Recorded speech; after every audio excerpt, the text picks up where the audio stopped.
welcome to Wild Sounds, the film podcast. I'm Kierston Drier here with my co-host today, Matthew Toffolo, and we are going on full speed ahead into our mini-series on 10 films that changed cinematic history.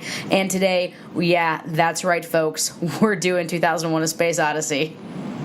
Okay, so this is my top three of the reasons why 2001: The Space Odyssey changed cinema history.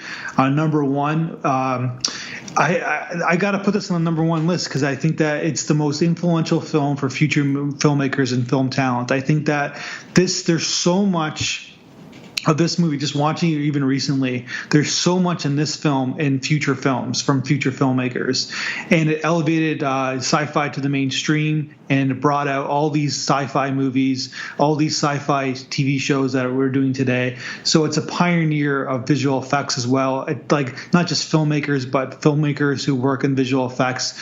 It made the way you change music, the way they did music and score, and they made it epic. This is the most influential film in movie history in terms of like future films, and like because everything changed after this movie did. So the second point would be the massive scope of this film. So think about the story is it starts from the entire evolution of man, from the limitation of them being apes for the first 20 minutes of the film to artificial intelligence taking over us. So it's giving us the big scope of evolution of mankind in a nutshell. And this was the peak of cinema creation. Like if you look at the birth of cameras, you look at the birth of motion cameras, you work with, like we were just talking about the Jazz Singer in another podcast, sound, all those kind of aspects. This was the peak of the creation of movies in general. It told a massive story using all the elements of filmmaking in one scope. So that's number two. And number three would be it's the birth of the blockbuster.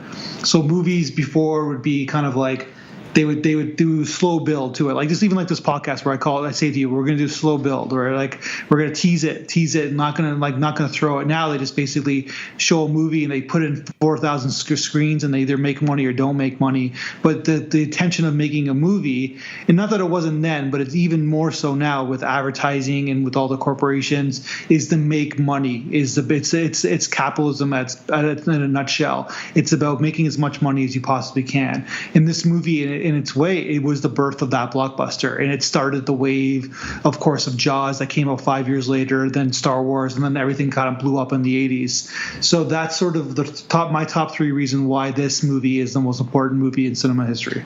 So I tackled this film from, again, like a sociology, philosophical perspective, and the thing that I focused on in it was really how this film, like, I watched it for the first time and was like, I don't get it. There's three different parts. There's some apes and a monolith, and then there's a space guy, and then there's a weird baby.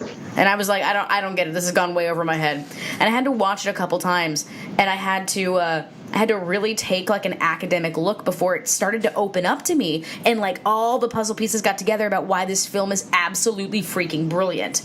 And what I picked up on is how it's the entire film is just about man's relationship with technology, right? Like the classic scene with like a little bit of montage theory dibbling through it is like that bone by the ape throws into the air, that the shot of it turning in the air, and then it cuts immediately to the space, the spacecraft flying through the sky, right? Like in that one shot quickly basically tells everybody, like, we're jumping ahead, and in that one tool, the tool of the bone being used to the tool of the spacecraft, we have jumped through all of human history and all of technology.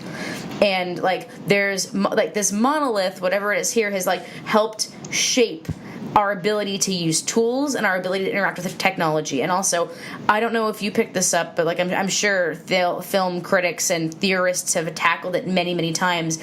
When you look at what the characters say, the more technology they have linking them together, the less important anything they talk about is. Like they're in space and like the one guy is talking to his like daughter at her birthday, and he's just like, "What'd you get for your birthday?" Like they're talking about completely benign things, even though they're in completely unbelievable spaces. Yeah. Right? Yeah. And like the more advanced the technology gets, the more incredible the technology is for them in assisting them in living their life, the less life they live. Yeah, I was thinking about today where like if you look at this, you're talking about iPhones in another podcast where like I got this computer in my hand, I'm constantly working all the time.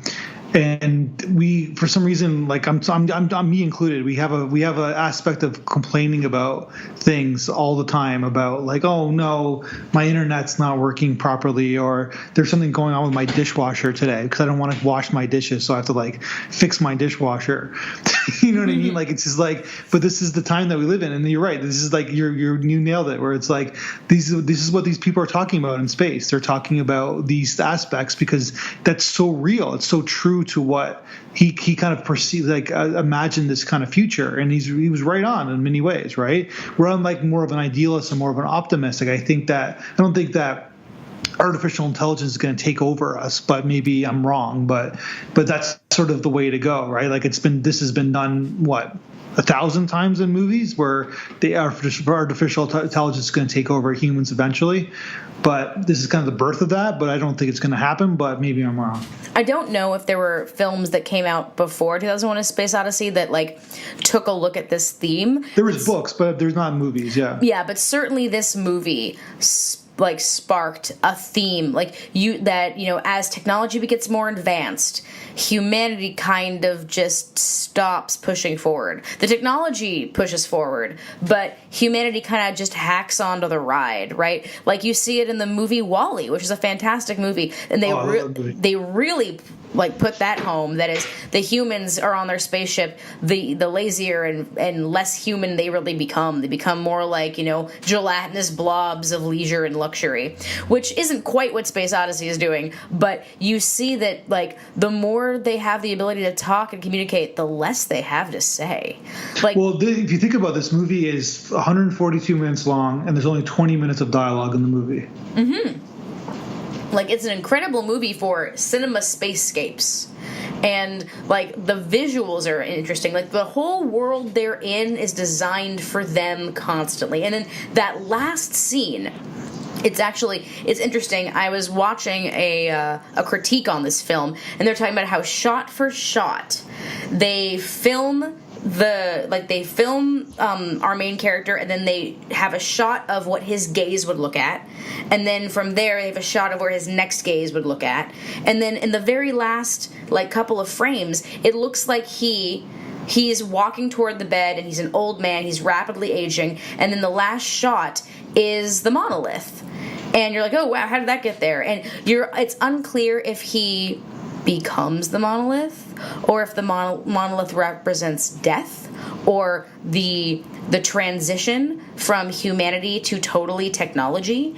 And then in the very next space, he's a baby with the same weirdly intelligent eyes, right? Like a baby in space. And it's almost as though technology is only one part of human evolution, that we pass through it, within it, and then outside of it where we no longer need it. Yeah, I'm glad this is the third time you watched the film that you caught this, or the fourth time you watched the film? I watched this film a couple times, throughout my life, and all the times I was like, I'm not smart enough for this. And then I actually had to sit down and take a look at some books and, take a look at some, critical critiques of it, and I was like, oh, I'm starting to pick it up. And then I watched a couple clips of, professors talking about it, and I was like, oh, okay, I see where they're going with this. This is a really cerebral film. It has the blockbuster elements with the beautiful scapes and the crazy visuals and the awe-inspiring structures and the sort of the way we can never quite guess what's going on. It leaves a lot for us to chew on, so to speak, and it doesn't wrap things up in a nice little package the way blockbusters or rom-coms do. So everyone can enjoy it, but if you're an academic and you want to discuss film theory, humanity, transhumanity, like our transhuman future with technology, this is the film you want to watch. And it does shape cinema, because it shaped a whole generation of cinema makers, and it shaped a whole age of people that were going to come of age during the technological revolution that was happening only 40 years later. But you're not the only one to think that, right? Like, I'm not gonna, like, because it's about tone and pace, right? Like, you're basically conditioned to watch films in a certain tone and pace, and this film doesn't give you that pace, right? So you watch Star Wars and you watch this movie, and they're like two different types of sci-fi, and so I understand that aspect of like thinking it's boring, or thinking it's like I don't know what's going on. I'm tuning out, because it's like I thought I was watching a sci-fi movie, and the first 20 minutes is monkeys running around. You know what I mean? Like, yeah. So I get it, and I get like watching old movies. Like, it's like watching, for some people, watching like silent movies, right? Like they got a classic Chaplin film. Like, you're not conditioned to watch a movie like that anymore. Like, it just doesn't, because you don't. So it's sort of like that. So I get it. So I understand. So you have to it's the cliche of like saying most movies just come right at you. Like, they jump on the screen, and you're totally into it. And then sometimes some movies, like even the short films that we watch at the festival, where they're slow builds, like you have to go to that movie. You have to go to that minutia of that movie. And that's what this movie is, 2001 is all about. The fun fact about this movie is that so the Oscar season, the Oscars are like interesting, because it's like nobody remembers who wins Best Picture, but what they do at the time is that they help push movies that wouldn't have otherwise get seen. That's what awards are in a nutshell, right? Mm-hmm. Funny enough, we're doing this podcast right now, and I see like in the corner of my eye, there's like the Emmys are going on right now as we're doing this podcast. Like, nobody cares, nobody remembers who wins any awards, but the movies that the TV shows are talking about are like, oh, I'm going to watch that show. It's like it helps promote the good movies and helps promote the good TV shows. So that's but the Oscars are funny for this movie, is that because it got nominated for Best Director, it got nominated for Best Screenplay and Best Art Direction. That's it. Mm-hmm. So it didn't get nominated for Best Cinematography. Can you imagine that? Yeah. It didn't get nominated for Best Score. Oh. Best Original Score. Yeah. It didn't get nominated for Best Sound Design, and it didn't get nominated for Best Picture. So like, think about like, this movie's remembered by the sound design. This movie's remembered by the epic score. This movie's remembered by the amazing cinematography. No nominations for that for this category at all. So I mean, I give it credit for having it be nominated for Best Art Direction, because that really is fantastic. But it just goes to show you that what keeps in the cultural consciousness isn't always what's going to win the award, right? Like, that might be what's, hot in that year, or like what came out at the right time, like literally like the right month while they were all the film critics were out and about. But what stays is what makes an imprint on our minds and our imaginations, or on our hearts. That's why 20 years later we still all can quote "To Infinity and Beyond" from Toy Story, or why everyone remembers "Here's Looking at You, Kid" from Casablanca. Yeah. Mm-hmm. So yeah, this is one of those great movies that every generation who wants to get into film is going to watch it. But like I said, there's so many movies that just steal outright from this film, like certain shots, certain looks, certain feels. It's such an influential movie in terms of where we are today, 50 years later. So I think it's just past its 50-year anniversary, which is kind of amazing. So Kubrick, man, the guy's something else, like, because he just makes different genres. Like, he's like, I'm going to make a sci-fi, I'm going to make a Western, I'm going to make, like, he just goes to different genres, and like, he takes his time with films. He never leaves England. This whole film was shot in England, and even though he's American, he just never came back. And like, so he's kind of a weird guy, but all his movies are great. Yeah, absolutely. There's like, all his movies are pretty great. So it's like, there's always something really interesting to see, including his last movie, which I thought that was an underrated film, Eyes Wide Shut. So he's got something to say. Let's put it that way. Absolutely. And like that. Well, first of all, like, you know the name Kubrick if you've never seen a film. You're just, like that's how much it's in the consciousness, right? So it really was a film that changed cinema and like awakened the viewers to to all of the possibilities that sci-fi holds and all the allegories it can tell.